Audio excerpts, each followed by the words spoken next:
1980ပိုင်းလောက်မှာ psychology professor Dr. Clark က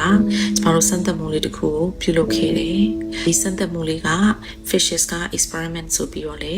ထင်ရှားတယ်။အဲ့တော့ဒီစမ်းသပ်မှုမှာဘာတွေပါလဲဆိုရင်ပါဝင်တဲ့သူတွေရဲ့မျက်နှာပေါ်မှာ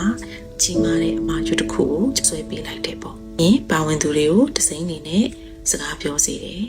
ဒီလိုစကားပြောတဲ့အခါမှာကိုယ်စိတ်ထဲမှာဘာတွေခံစားရလဲဆိုတာကိုသတိထားစေလိုက်တယ်ပေါ့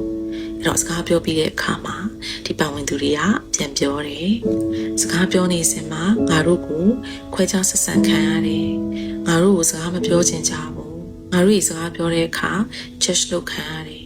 negative reaction တွေရတယ်ပေါ့တကယ်တော့ဒီစမ်းသပ်မှုလေးမှာ trick တစ်ခုရှိပါတယ်ဒါကတော့ဒဇိန်းနေနဲ့စကားမပြောခင်မှာ makeup artist တွေကဒီမျက်နှာပေါ်မှာ final touch လုပ်မယ်ဆိုပြီးတော့ပါဝင်သူတွေမသိအောင်ဒီအမှားရုပ်ကိုဖြတ်ပေးထားလိုက်တယ်အဲ့တော့ဒါကဘာကိုပြောရလဲဆိုရင်ကျမတို့ expectation bias ကိုထင်ဟပ်စေတာပေါ့အရေကကိုယ်မှာရှိထားပြီးသားအသိတွေယုံကြည်မှုတွေမြင်ပုံတွေက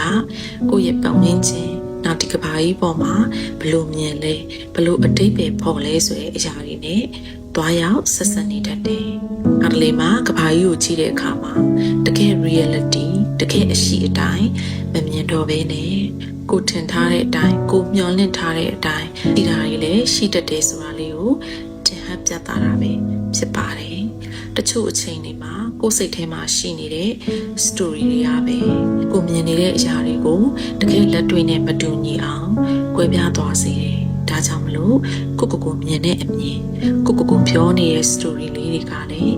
အရေးကြီးတယ်ဆိုတာလေးကိုကျမတို့အားလုံးသတိချက်နိုင်ပါတယ်